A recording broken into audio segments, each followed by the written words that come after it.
পুজো special আমার আজকের recipe radhaballabhi.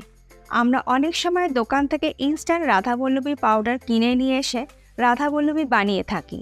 সেই ইনস্ট্যান্ট পাউডার খুব সহজেই বাড়িতে বানিয়ে নিয়ে রাধাবল্লভী তৈরি করে নিতে পারেন, আর এই পাউডার বানিয়ে স্টোরও করে রেখে দিতে পারেন। তারপর যখন ইচ্ছে তখন কিন্তু বানিয়ে নিতে পারেন। নমস্কার বন্ধুরা, রুমার হেসেলে সবাইকে স্বাগত। তাই পুজো যে কোনো দিন সকালে বা দুপুরে খাওয়ার জন্য খুব সহজেই রাধাবল্লভী বানিয়ে নিই। রেসিপিটা কেমন লাগলো কমেন্ট করে জানাতে ভুলবেন না। ভালো লাগলে সবার সঙ্গে শেয়ারও করে নেবেন। রাধাবল্লভী বানানোর জন্য একটা বাটির মধ্যে নিয়ে নিচ্ছি হাফ কাপ পরিমাণে বিউলির ডাল। আমি এখানে গোটা বিউলির ডাল নিয়েছি। ডালটাকে ধোবো না, একটা পরিষ্কার সুতির কাপড় দিয়ে ডালটাকে ঘষে ঘষে ভালো করে মুছে নেব। যেহেতু ডালের মধ্যে বেশ নোংরা থাকে, ডালটাকে মুছে নেবার সাথে সাথে ডালটা একটু বেছেও নেব, যাতে ডালের মধ্যে কোনো কাঁকড় বা কোনো কালো ডাল না থাকে।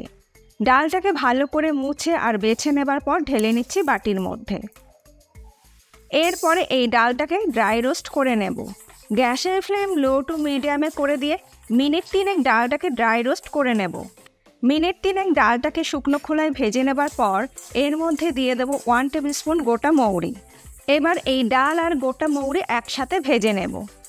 30 থেকে 40 সেকেন্ড ডাল আর গোটা মৌরিটাকে ভেজে নেবার পর গ্যাসের ফ্লেমটাকে বন্ধ করে দিয়ে ডাল আর মৌরিটাকে মিক্সিং জারের মধ্যে ঢেলে নিয়ে ঠান্ডা করে নেব।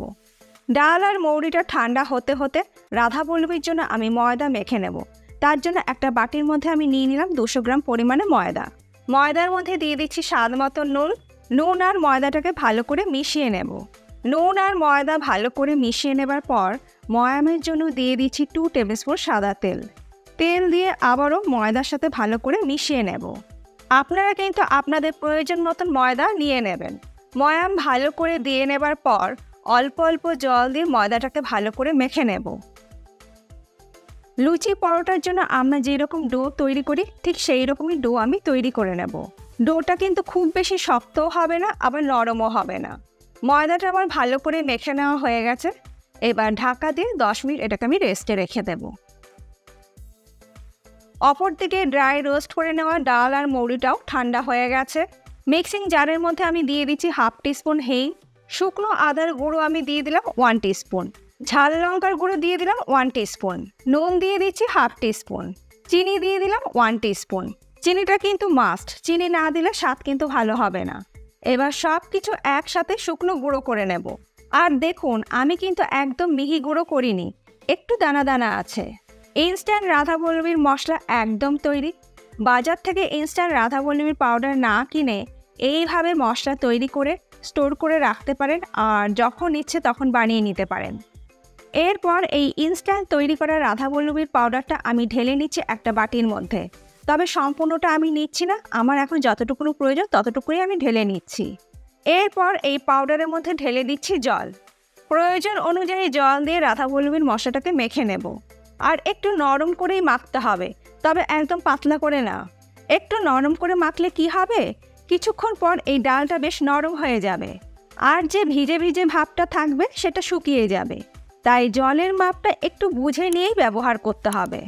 জল দিয়ে মেখে নেবার পর মিনিট 3-4 রেখে দেব। ময়দার ডো সেট হয়ে গেছে। আরও একবার ভালো করে ঠেসে নিয়ে একটু বড় সাইজের লেচি কেটে নেব।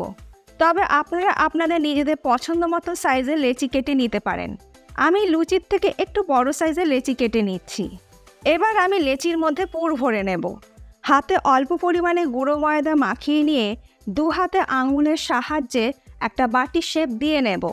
বাটির শেপ দিয়ে নেবার পর এবার আমি রাধাবল্লভীর পুরটা ভরে নেব। একটু বেশি পরিমাণেই পুর আমি ভরে নিচ্ছি। তারপরে মুখটাকে খুব ভালো করে বন্ধ করে দেব। এই একই রকমভাবে প্রত্যেকটা লেচির মধ্যে ইনস্ট্যান্ট রাধাবল্লভীর পুর আমি ভরে নেব। সমস্ত লেচির মধ্যে পুর ভরে নেওয়া হয়ে যাওয়ার পর রাধাবল্লভী ভাজার জন্য কড়াইতে দিয়ে দিচ্ছি বেশ পরিমাণ মতন সাদা তেল। এরপরে আমি রাধাবল্লভীগুলোকে বেলে নেব। অল্প পরিমাণে গুঁড়ো ময়দা ছড়িয়ে আমি রাধাবল্লভীগুলোকে বেলে নেব। প্রথমে আমি হাত দিয়ে প্রেস করে যতটা সম্ভব বড় করা যায় বড় করে নিচ্ছি। তারপর রোলিং পিন দিয়ে আমি বেলে নেব। আর আপনাদের ইচ্ছে হলে কিন্তু তেল দিয়েও রাধাবল্লভী বেলে নিতে পারেন। রাধাবল্লভী একটু বড় সাইজেরই হয়, তাই আমি একটু বড় সাইজেরই বেলে নিলাম। আর এই একই রকমভাবে প্রত্যেকটা রাধাবল্লভী আমি প্রথমে বেলে নেব, তারপর ভেজে নেব। অপরদিকে তেল গরম হয়ে গেছে। এই গরম তেলের মধ্যে রাধাবল্লভী ছেড়ে দিয়ে ভালো করে ভেজে নেব। হাই ফ্লেমে রাধাবল্লভী ভেজে নিতে হবে। হাই ফ্লেমে যদি না ভাজা হয় তাহলে রাধাবল্লভীগুলো কিন্তু ফুলবে না। আর দেখুন রাধাবল্লভী কিন্তু খুব সুন্দরভাবে কিন্তু ফুলে উঠেছে। আর দেখুন রাধাবল্লভীগুলো সুন্দরভাবে ফুলছে। প্রত্যেকটা রাধাবল্লভী কিন্তু খুব সুন্দরভাবে ফুলছে। আর দেখুন এতটুকুনো কিন্তু ভেতর থেকে কিন্তু পুর বেরিয়ে আসেনি। তাই অবশ্যই গ্যাসের ফ্লেমটাকে হাইতে রেখেই রাধাবল্লভীগুলো কিন্তু ভেজে নেবেন। সেম এই একই প্রসেসে একইভাবে আমি বাকি রাধাবল্লভীগুলো ভেজে নেব। আজকে আমার এই রাধাবল্লভী ইনস্ট্যান্ট পাউডার সহ রাধাবল্লভী রেসিপি আপনাদের কেমন লাগলো অবশ্যই জানাবেন। ভালো লাগলে পুজোর যে কোনো একদিন আপনারা কিন্তু বানিয়ে নিতে পারেন। পুজোর দিনে যদি আমরা খুবই ব্যস্ত থাকি, ইনস্ট্যান্ট পাউডারটা কিন্তু আমরা আগে তৈরি করে রেখেও দিতে পারি। তারপর পুজোর দিনে ইনস্ট্যান্ট পাউডারটা দিয়ে আমরা যখন ইচ্ছে তখন কিন্তু রাধাবল্লভী তৈরি করে নিতে পারি। দেখুন আমার প্রত্যেকটা রাধাবল্লভী কিন্তু সুন্দরভাবে ফুলেছে। আর এই রাধাবল্লভীটা আমি সার্ভ করছি সম্পূর্ণ নিরামিষ আলুর দম দিয়ে। রেসিপিটা যদি ভালো লাগে তাহলে পুজোর যে কোনো একদিন আপনারা কিন্তু এটা বানিয়ে নিতে পারেন। রেসিপি যদি ভালো লাগে তাহলে সবার সঙ্গে একটু শেয়ারও করে নেবেন। আজ তাহলে এই পর্যন্ত, আবার দেখা হবে নতুন কোনো ভিডিওর সাথে। ভালো থাকবেন, সুস্থ থাকবেন, ধন্যবাদ।